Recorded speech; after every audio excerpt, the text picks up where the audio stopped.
Dahil itong impeachment nito ay hindi ho talaga para sa taong bayan. Sabi ko sa inyo, pakatandaan ho natin itong mga pagmumukhang ito, mga kabalitaan. Ito yung mga animal talaga sa Kongreso. So currently, hindi pa rin napapakita talaga yung actual misuse kung ako po yung tatanungin. Yung pinapakita lang nila may notice of disallowance na in-issue. And then yung witness himself admitted na hindi niya alam na yun yung rational dun sa jurisprudence na pinagbasihan ng Section 8 na yun. In simple terms, hindi po porkit nakatawa yung mga pangalan ay ibig sabihin that's already an impeachable offense. People's Bill. People's Bill. Yes, I know kasi project namin yan nung Mayor ako, diba? So ayoko mag-comment. Dadagan on News Update. So ngayon po mga kabitaan, nagbabalik na naman ho tayo dito sa ating munting bahay. So huwag kalimutan po, follow, like, and share po ha sa Facebook at sa YouTube naman ho.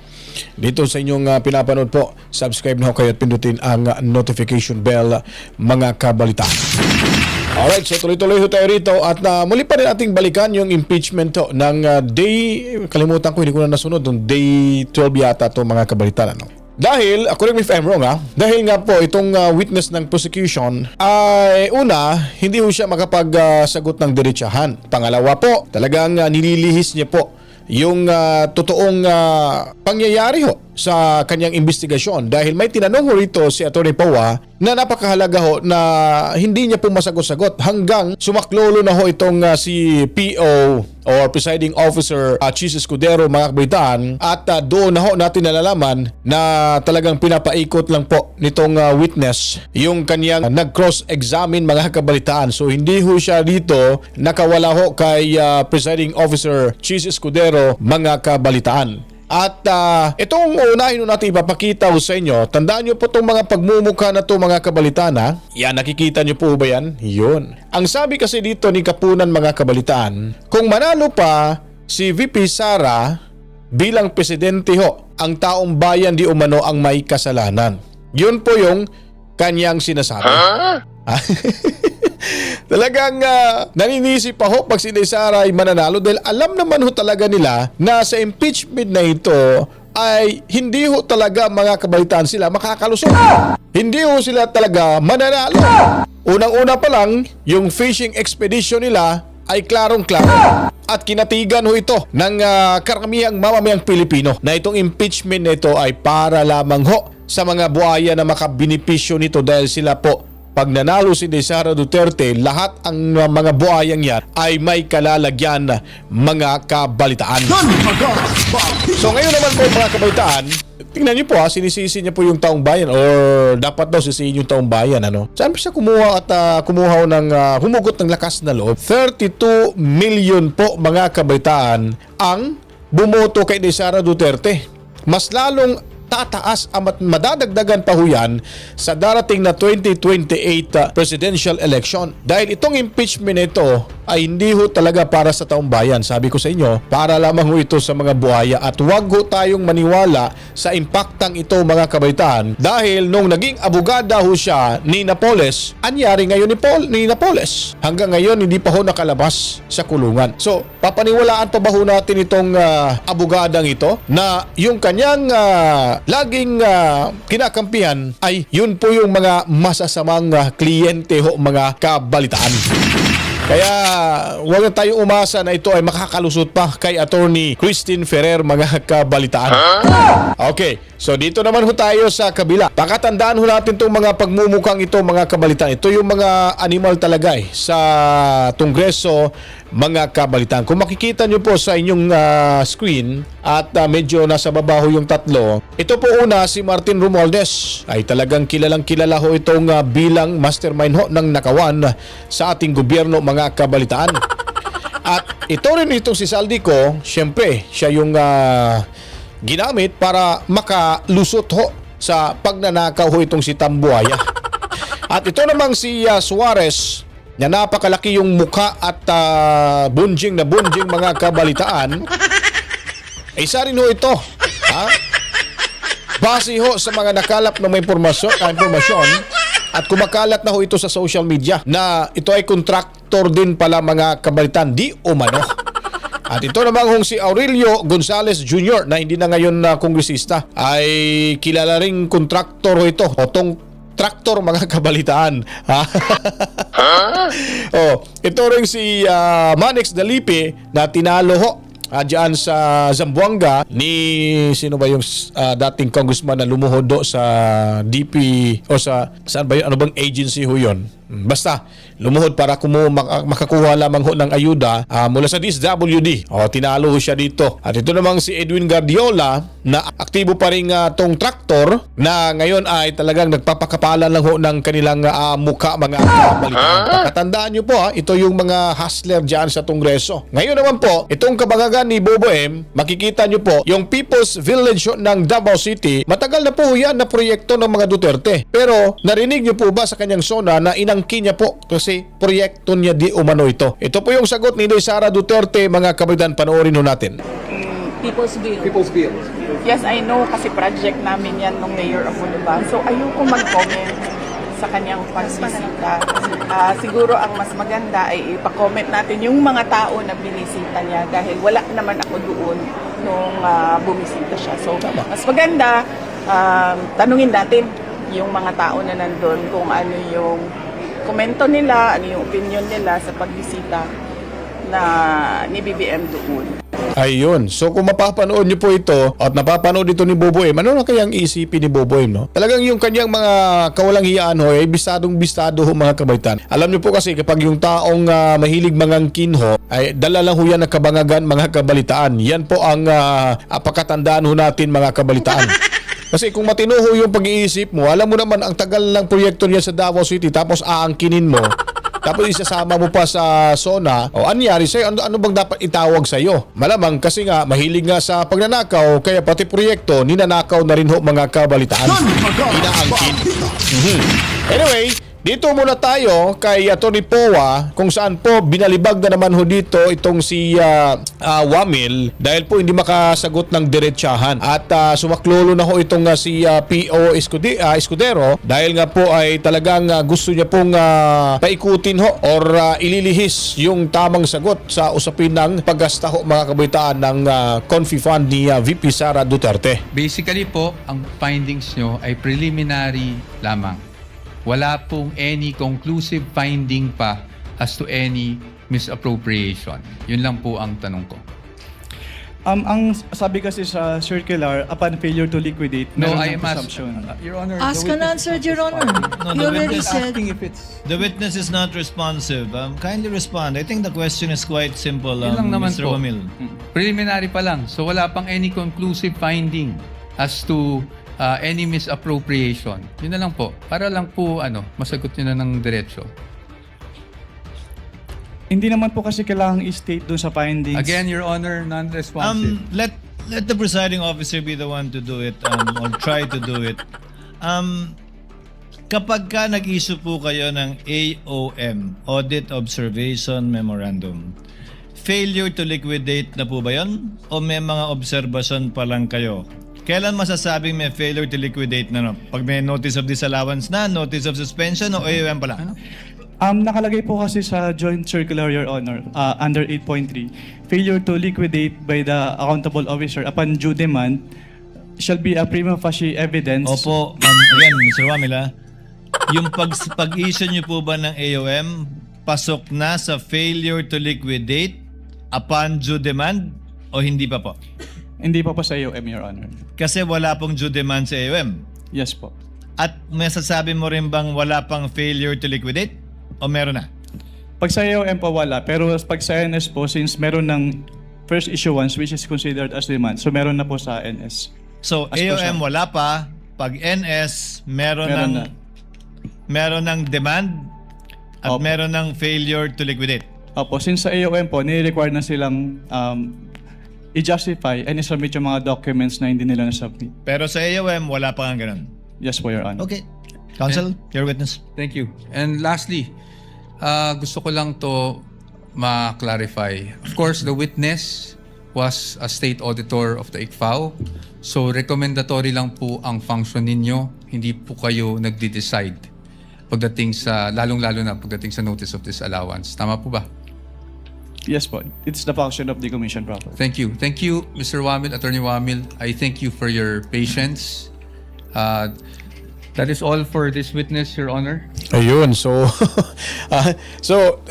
kung tinanong siya rito ni POA, ay hindi ho siya makasagot ng diretsahan. Kaya anong rumisbak ko at sumaklolo ho itong si P.O. Escudero ay talagang sumagot na rin ho mga kabalitaan. Kasi nga gusto nilang linlangin yung taong bayan eh. Ipapalabas ho kasi nila mga kabalitaan na may nagawa hong kamalian si Sara Duterte, nilusta yung pera, ginasta kahit saan-saan. Pero ang totoo niyan ay compliant ho yung ating Vice Presidente. Sinusunod dahil nga po nagkaroon sila ng audit sa ginagawang liquidation ni Sara Duterte. Ngayon, ay papalabas ho nila na maraming kakulangan sa mga dokumento ay may paglabag na ho ang ating Vice Presidente, mga kabalitaan. Anyway, dito tayo sa magandang balita ho at napakaganda ho pagpapaliwanag dito ni Attorney Niel Abayon, yung ating iniidolong bagitong abogado ho, na kung saan ay ipinaliwanag niya ho dito ng husto kung ano po ba talaga ang katotohanan ho nito mga kabaitan sa impeachment ni Sara Duterte? Ito ba'y pamumulitika or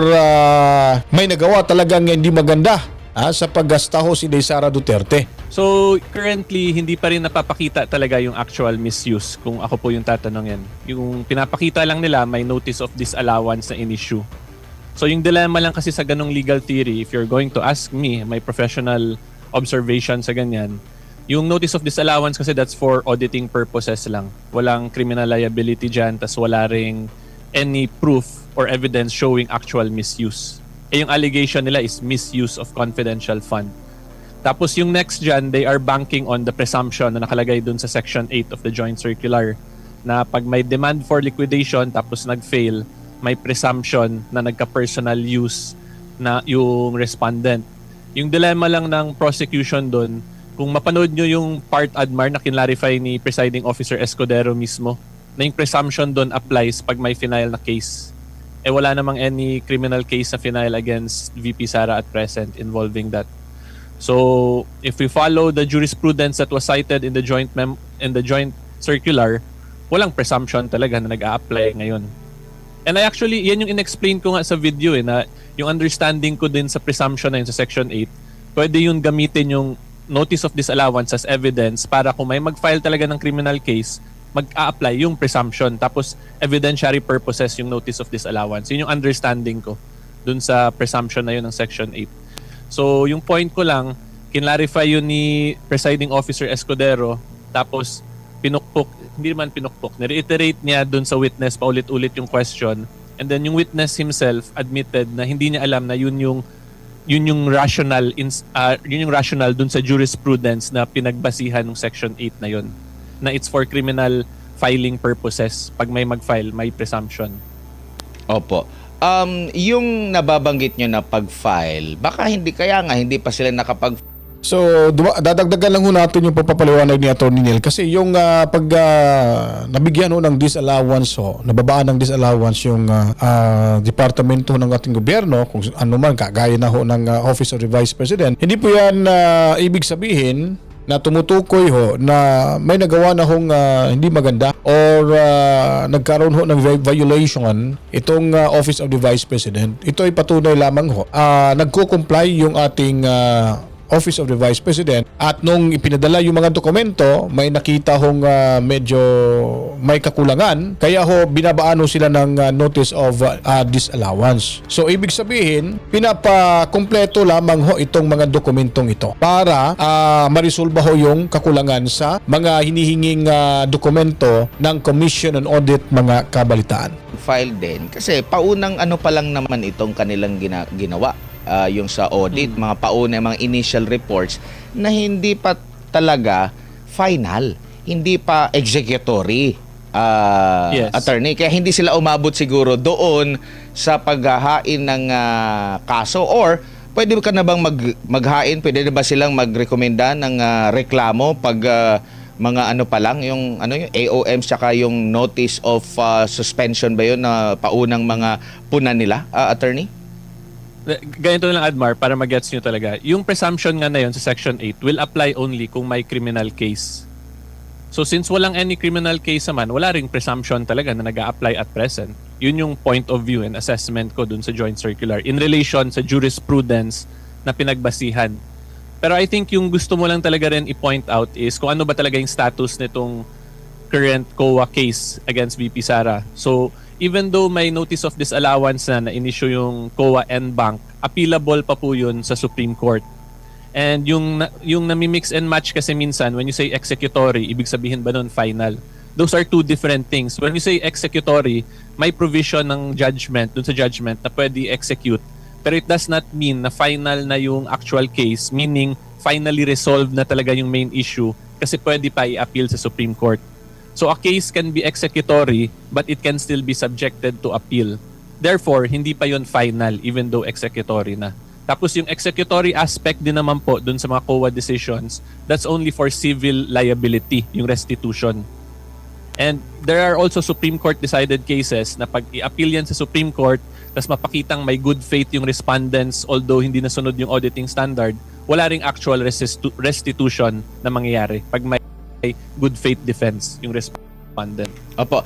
So dagdag ko lang rin, yung executory ho, unless siguro yung Supreme Court mag-decide na ho ng final and executory, ay hindi na ho yan pwedeng i-apila kasi yung pinakamataas na hukuman, yun na ho yung Sandigan Bayan. I mean, Korte Suprema. So baka isipin mo, o isipin ninyo na, kung executory pala, so pwede parang mag-apila. So saan ba tayo aapila? Nasa Supreme Court na ho yan. So wala na. Final na po yun. Yung anong desisyon ng Korte Suprema, yun na po yun mga kabitan. Kasi wala namang mas mataas pa sa Korte Suprema, kundi yung Korte Suprema itself, yun po yung pinakamataas na hukuman ho sa ating bansa, mga kabalitaan. Attorney, ito na lang. Kailan ba maghahain ng kaso si COA kapag may mali silang nakita? Hanggang saang level dun? Recommendatory sila actually. Mhm. So yung mag-file dapat niyan, DOJ, Ombudsman. Opo. Yun. So kumbaga, Yung COA is mainly for auditing purposes. pero sa tingin nyo po, ang usual ba ay tinatapos mo na lahat ng proseso hanggang doon sa notice? Ang sinasabi kasi nila, pag notice of disallowance, yun na yung ano nila. Pag umabot na ba sa ganon, automatic magrekomenda sila sa ombudsman. Kasi sa pagkakaalam ko, yung kanyang witness, hindi na umabot doon sa punto na meron ng notice of disallowance. Yes. Sabi Doon nga na niya. siya sa AOM. Tama. Yes, attorney. Yes. So yung pag-file naman ng criminal case, hindi yan kailangan antayin talaga yung sa COA kasi yung COA is for purposes of auditing. Yung criminal case, criminal in nature yun siya. So as long as may evidence yung mag-aakusa na mapakita na itong essential elements ng crime na to ay ginawa talaga ng accused, pwede na nila yun i-file kasi possible na yun pumasok yung reasonable certainty of conviction na threshold for filing of cases. So hindi kailangan talaga pero kailangan may evidence pa rin sila to convict. Kasi again, kung mag-file din silang criminal case tas wala naman sila ebidensya rin doon, di wala rin mangyayari. Madidismiss lang din yung case. Pero as to the filing, Opo. different aspects po yun. Auditing case, auditing administrative case versus a criminal case. Dito na Kaya ang isa sa mga dahilan ho dito na itinuloy nila yung impeachment at hindi ho nila pinakakasuhan si Sara Duterte na makumbinsi ho yung ating taong bayan. Una ho, yung ating mga impeachment, itong senator judges ho, sa ating impeachment court, no? Diyan sa Senado. Pangalawa, yung taong bayan, mga kabitan. Pero kung mapapansin nyo, kung saan pa bugbog sarado na si Sara Duterte sa mga akusasyong ito, ay mas lalong umaangat ho yung ratings niya, mga kabalitaan, di ba? Patunay lamang na hindi ho sang-ayon yung karamihang mamamayang Pilipino sa impeachment or sa mga akusasyong ibinabato nila laban kay Sara Duterte. Dahil nga po, sabi nila na sila ay yung mga kongresista ay representante ho ng kanilang distrito pero hindi nila sinusunod. Okay pa yung taga Bohol. Sinabi na hindi ako buboto ng impeachment dahil nga po hindi sang-ayon yung aking mga constituents. Hindi ho siya nagpadala sa pera. Itong mga karamihang pumirma ay sigurado ho ang 150 million pesos na ayon pa ni Amy Marcos na binigyan isa-isa ho yung mga pumirma, mga kabaitan. At yung iba na hindi na ho pumirma na nasa posisyon ho ng Kongreso ay pinagtatanggal ho, mga kabaitaan, na ngayon ay parang tinuring na ho nilang miyembro ho ng minority, mga kabalitaan. naman tayo sa pagiging accountable officer. Direkta ba na si VP Sara ang halimbawa pagpalagay natin na may mali doon sa proseso sa kanilang pag-audit or sa pag-liquidate nila, direkta ba si Vice President Sara Duterte ang mapapanagot? Yung sa joint circular may or na provision kung may designated. So if we follow the plain meaning rule, yung verba lehis, so it's the head of agency or yung designated. Self-explanatory naman po yung provision na yun eh. And that's up to the senator judges how they will interpret it. Pero kung ako, since plain yung words ng batas, wala namang room for ambiguity, then it should be interpreted following the plain meaning rule. Opo. Simple lang ho yun mga kabitaan. Kung talagang si Inday Sara, kasi may or nga doon nakalagay daw. So kung talagang may direktang participation ito si Inday Sara Duterte, siya yung nagbayad, siya yung kumubra, siya yung nagpa-in cash, o siya yung gumamit sa pera, talagang may tuturing ho natin na siya po ay may liability ho. Mananagot ho talaga siya. Kung mapapatunayan na talagang nilustay niya po ang pera. Ngayon sa kasong ito, hindi ho nila matumbok na nagamit yung pera or sinarili yung pera ng ating Vice Presidente, itong confidential fund nito, wala ho silang maipakitang ebidensya at makapagturo ho dyan mga kabitaan. Meron ho siyang mga designated individuals sa paggamit ho sa pera ng confi fund mga kabalitaan. Ito sa nakalipas na mga hearing dyan sa Kamara, kung saan po kayo galing, hanggang sa panayam nila sa media ng mga taga-prosekusyon, laging nababanggit, parang naglalagay sila ng parang ito na lang, inaangguluhan nila na mali yung paggamit ng mga code, ng mga aliases, ng mga pseudonym doon sa parang yan yung kanilang pinalulutang na issue. Yes. Nasagot ba ito during sa trial at ano ba ang malinaw na dapat maintindihan ng ating mga kababayan ukol dito? Yung magandang point, yung magandang question and answer portion as to that point, yung tanong ni Senator Lacson, diniscuss niya yun na is it normal or proper ba na gumamit ng aliases? Which I believe sinagot ng yes nung witness. Tapos may mention pa si Senator Lacson doon na usually ida-divulge lang yung confidential information once declassified na yung operation or yung confidentiality aspect. So hindi in simple terms, hindi po porkit nakakatawa yung mga pangalan ay ibig sabihin that's already an impeachable offense. Kasi meron pa rin pong confidentiality rules, 'di ba? And yung maganda nga po, mas maganda kung panoorin nila yung kay Senator Lacson talaga na question and answer kasi na-discuss yun ng maayos doon. So ibig sabihin nito mga kabitaan, wala ho talagang paglabag sa batas itong paggamit ho ng mga aliases. Dahil nga po, hindi rin nila matutukoy sa joint circular kung ito ba'y pinagbabawalan mga kabalitaan. Ang sabi lamang ho sa joint circular ay silent to. Hindi ibig sabihin pag silent ay bawal na. Ito po ay justifiable po ito. Itong paggamit ho mga kabalitaan ng mga aliases. Unang-una po kasi sa pinaka main reason to protect mga kabalitaan sa lahat ng mga identity ho na involved ho sa bilang agent ho ng operasyon ng ating Office of the Vice President. At dahil nga po mga kabalitaan, napakaganda kaya yung point dito ni Robin Padilla na tinanong ho siya na about sa anibersaryo ng CPP-NPA, kaya ho nagkaroon ng confidential fund, di ba? So, walang naganap o nangyaring pambobomba kasi kadalasan pag may mga lagi ho talagang may magkaroon ho ng pambobomba pag nagkaroon ho ng anibersaryo yung grupo ho ng CPP-NPA. Pero nung time ho ni Inday Sara Duterte ay hindi ho nangyari ho yun. Naggamit ho yung confidential fund. Nakatulong ho yun mga kabitaan sa kanilang intelligence gathering mga kabalitaan. Kaya kung gusto niyo po papanoorin itong buong video, panoorin niyo po sa SMNI itong kabuang interview ho ni Atty. Neil Abayon mga kabalitaan. Kaya kung nagustuhan niyo po itong ating video presentation, maraming salamat ho in advance. Sana po i-share niyo po ang video at follow na rin po kayo sa ating Facebook page and then subscribe po kayo sa ating YouTube channel at pindutin na rin ang notification bell mga kabalitaan. So kita-kits ho tayo sa ating pagbabalik para ho sa karagdagang mga impormasyon. Balitaan ho dito sa Danagan Balita dahil ang Danagan Balita mo komentaryo mo latigo. To God be the glory, mga chip chip. Peace out. Danagan Balita.